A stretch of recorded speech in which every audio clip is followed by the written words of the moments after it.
Buenas, ¿cómo van? Continuamos con el día 8, 12 de junio del 2024. Trujillo, algún lugar del desierto entre Casma y Huamei. 9 horas, 242 kilómetros aproximadamente. Nuevamente listos para iniciar el día viajero, recogí a la negra del parqueadero o como le llaman aquí, cochera. Mientras pensaba qué hacer con respecto al viaje, seguía cansado y había dormido mal. El frío de la noche me despertó varias veces. Arranqué rumbo a Lima, pero antes debía tanquear a la negra. Aproveché para, por fin, mirar la conversión de soles a pesos. Actualmente, un sol es equivalente a 1.100 pesos colombianos.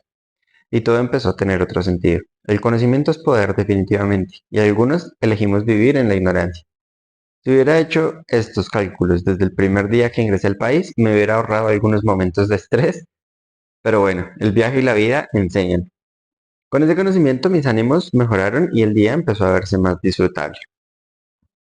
Mientras conducía, mis pensamientos divagaron en las palabras que escribí ayer, como el enojo y el cansancio nos pueden nublar la vista. Bueno, este día no estará tan detallado geográficamente como los anteriores. Me encuentro acampando en el desierto en casa de Julie, un ángel que apareció cuando más la necesitaba. Para resumir la historia, empezamos a rodar con la negra en dirección a Chimbote. La ruta, otra vez, era árida y desértica, pero a medida que avanzábamos la geografía se hacía más emocionante. Montañas enormes de arena muy fina y caliente se alzaban con el paso del viento. Mi cerebro, en mi infinita ignorancia, aún no comprende cómo el desierto, cerca al mar, se puede sentir tan frío.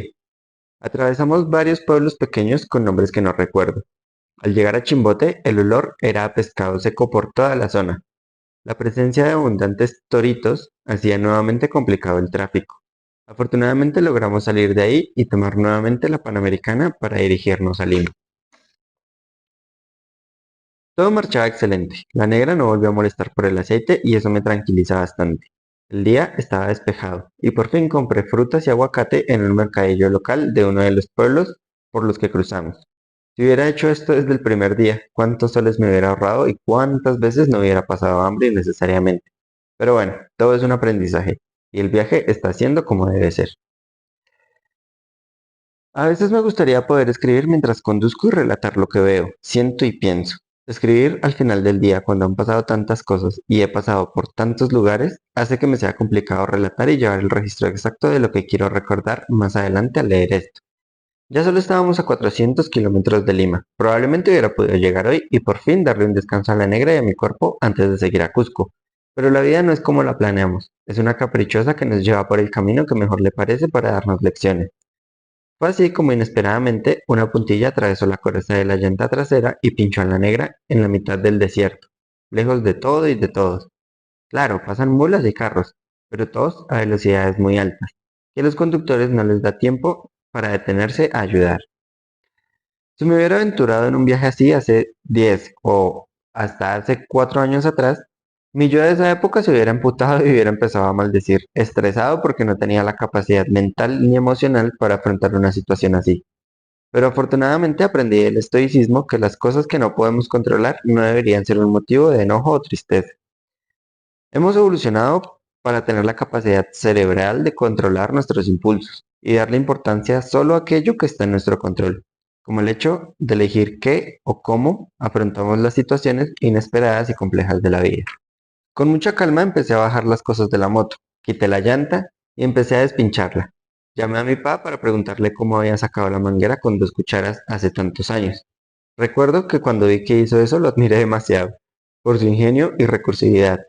Ahora me toca a mí usar esas habilidades. Bendita tecnología que permite hacer videollamadas en mitad del desierto. Al bajar la llanta y sacar la manguera, me di cuenta que la puntilla había hecho un hueco muy grande, pero además la había picado también en otras partes, porque no pensé en cargar una manguera de repuesto.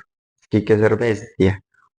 Pero bueno, puse los parches, monté la llanta y cuando la iba a empezar a inflar con la bomba de la bicicleta, llegó Carlos, un hombre peruano que afortunadamente tenía un pequeño compresor eléctrico, y se detuvo a ayudarme. Es bonito ver cómo existe una unión entre moteros.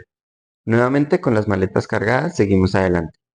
Al avanzar algunos pocos kilómetros, el mar se hizo presente a lo lejos, y pensé, si al menos hubiera pinchado acá, hubiera visto el mar mientras despinchaba.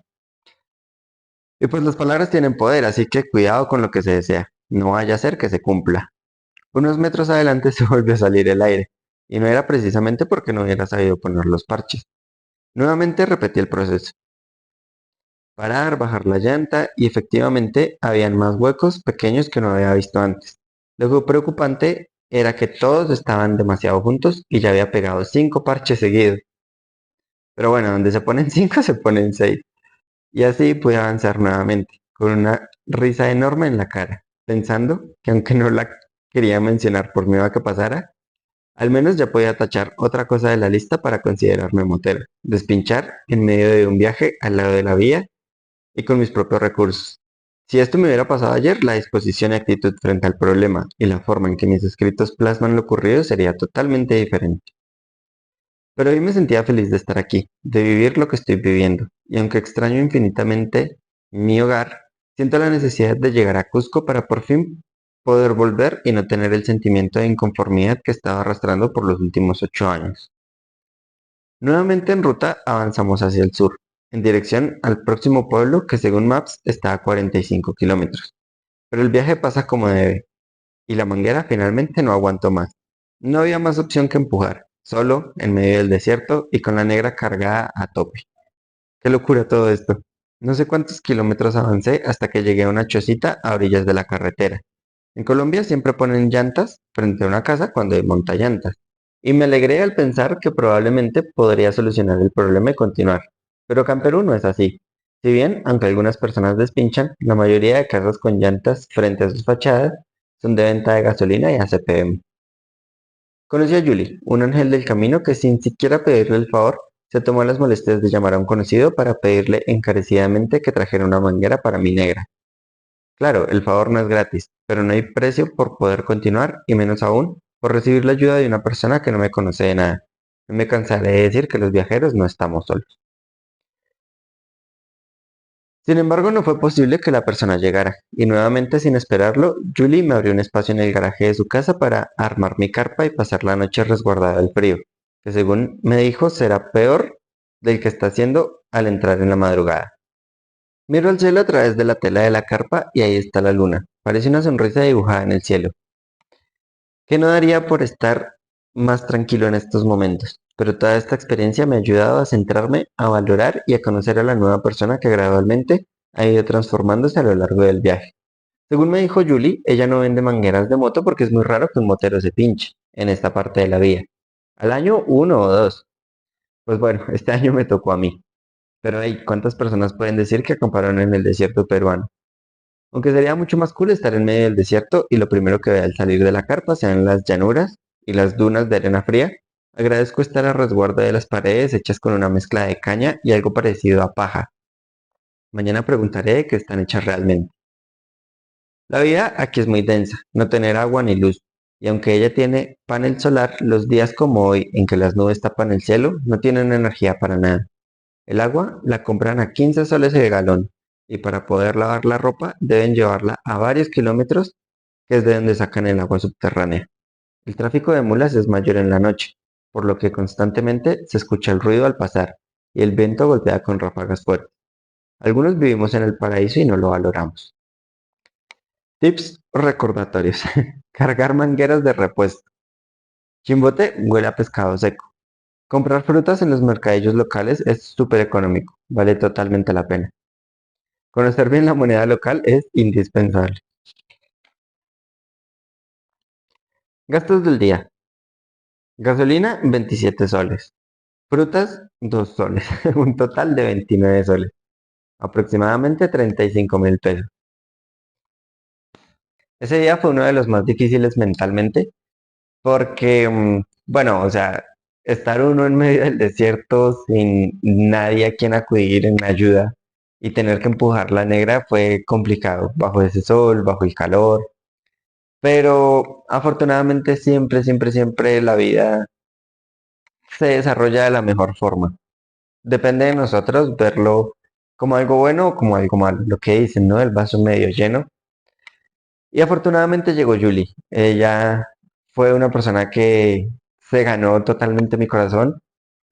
Una persona muy amable, muy dada al servicio.